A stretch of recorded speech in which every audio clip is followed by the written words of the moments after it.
In the heart of the Scottish Highlands, where the rolling hills meet brooding skies and ancient forests stretch their shadows toward the water's edge, lies a lake that has captured imaginations for centuries.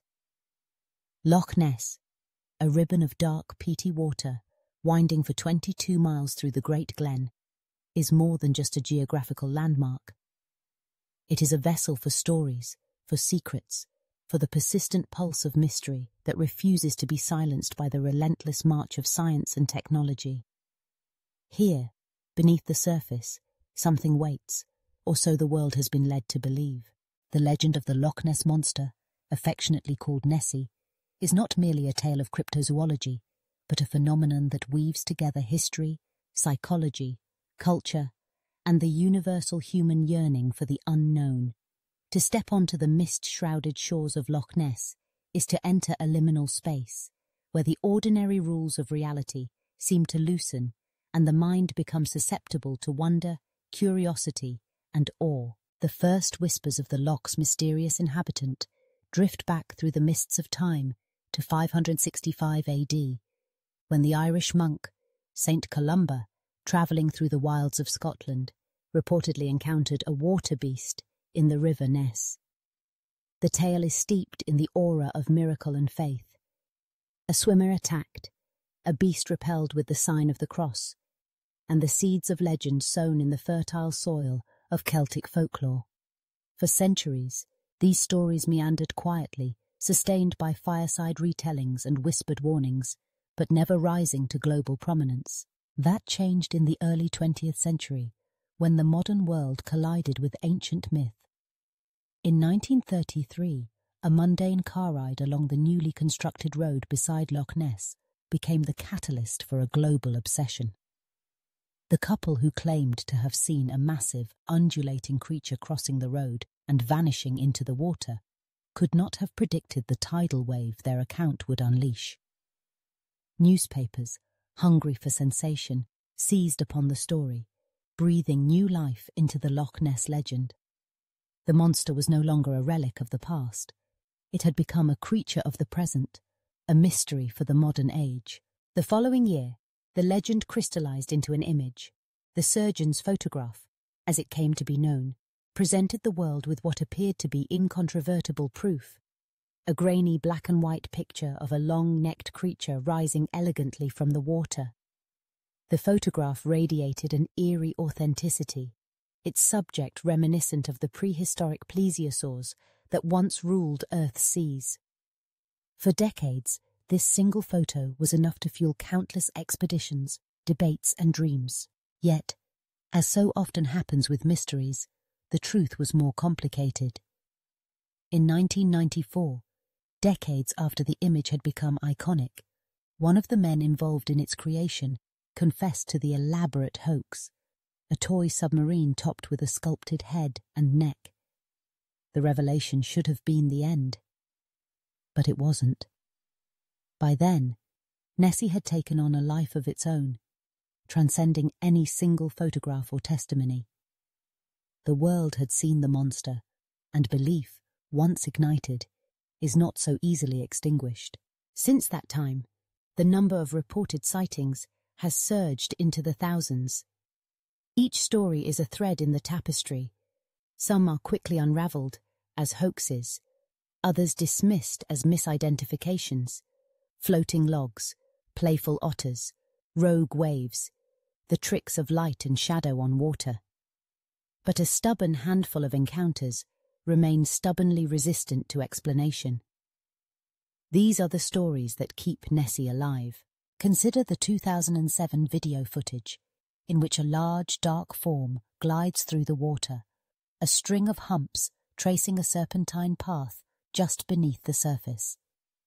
Or the 2011 sonar scan that revealed a 30-foot-long object moving at the loch's bottom, defying ready classification. Then, in 2019, a team of scientists undertook the most comprehensive DNA survey of Loch Ness ever conducted. Their findings were, in some ways, anticlimactic. No plesiosaur remnants, no evidence of large, unknown reptiles. But the survey did uncover something unusual.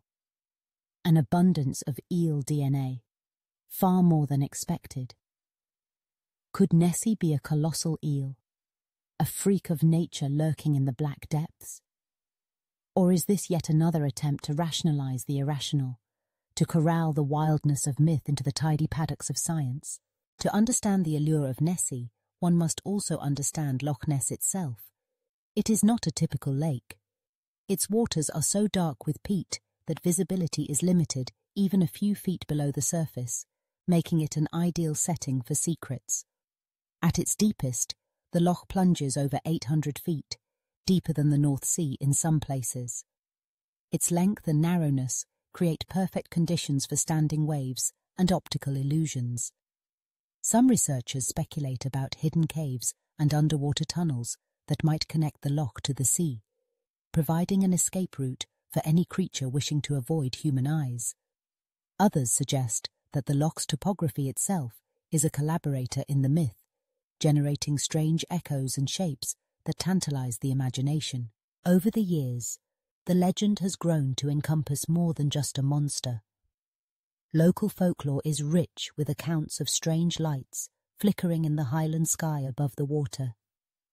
Some say Nessie is not an animal at all, but something more profound, a being that slips between dimensions, appearing and disappearing at will, a guardian of the land, or a manifestation of ancient energies.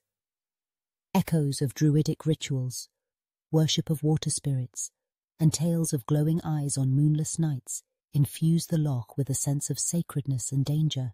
For skeptics, the case is closed. Nessie is, at best, a fascinating cultural phenomenon, a blend of hoaxes, misperceptions, and wishful thinking. The lack of physical evidence, no bones, no carcasses, not even a reliable photograph in the era of smartphones, suggests that the monster is more myth than reality. Skeptics point to the human propensity for pareidolia, the tendency to find patterns, faces, figures, creatures, in random data. In this view, Nessie is the product of imagination, not evolution, and yet the story refuses to die. This is not unprecedented. Throughout history, animals once dismissed as imaginary have been discovered to be real. The giant squid, once a legend among sailors, was finally filmed alive in the deep ocean. The gorilla, now a staple of zoos and nature documentaries, was once thought to be a myth. The coelacanth, a fish believed extinct for millions of years, was hauled up alive from the depths in 1938. Nature, it seems, delights in surprises. But perhaps the most intriguing aspect of the Nessie phenomenon is not the possibility of a hidden animal, but what the legend reveals about us. Nessie is a mirror, reflecting our deepest yearnings and fears. In an age of relentless connectivity and surveillance, where satellites map every corner of the earth and algorithms predict our every desire, Loch Ness remains a pocket of uncertainty, a place where the unknown has not yet been banished. The monster is a symbol of our hunger for mystery, our hope that some secrets remain out of reach. For many who travel to Loch Ness, the quest is not about proof, but about possibility. There are those who claim to have seen Nessie, not just with their eyes, but with some deeper sense. They speak of premonitions, dreams, or a sudden, inexplicable certainty that they would encounter something extraordinary. These are not always stories of monsters, but of moments when the world seems to tilt, when the boundaries of reality soften and the impossible feels, for an instant, entirely plausible. Such stories speak to the power of belief itself. There is a theory in psychology called the expectancy effect, which suggests that what we expect to see can shape what we actually perceive. In the case of Nessie, the legend primes the mind to interpret ambiguous sights and sounds as evidence of the monster. Yet this does not make the experience any less real or meaningful for those who have it. In a sense, the monster exists because we need it to exist, because it fulfills a psychological and cultural role that no mere animal could. So what, then, is Nessie? Is it a surviving plesiosaur, a relic of the ancient world that has somehow evaded extinction? Is it a giant eel, the product of random mutation and evolutionary chance? Is it a trick of light and shadow, a collective hallucination born from the unique properties of Loch Ness? Or is it something altogether different? A being that slips between realms, a guardian of mystery, a symbol of the enduring power of myth? The answer may be less important than the questions the legend inspires. For in the end, Nessie is not just a creature, but a challenge. It dares us to keep looking, to keep wondering, to refuse the easy comfort of certainty. It reminds us that the world is still full of shadows, that not everything can be catalogued or explained away. In a culture that prizes answers, the Loch Ness Monster is an invitation to dwell, if only for a moment, in the realm of the unknown.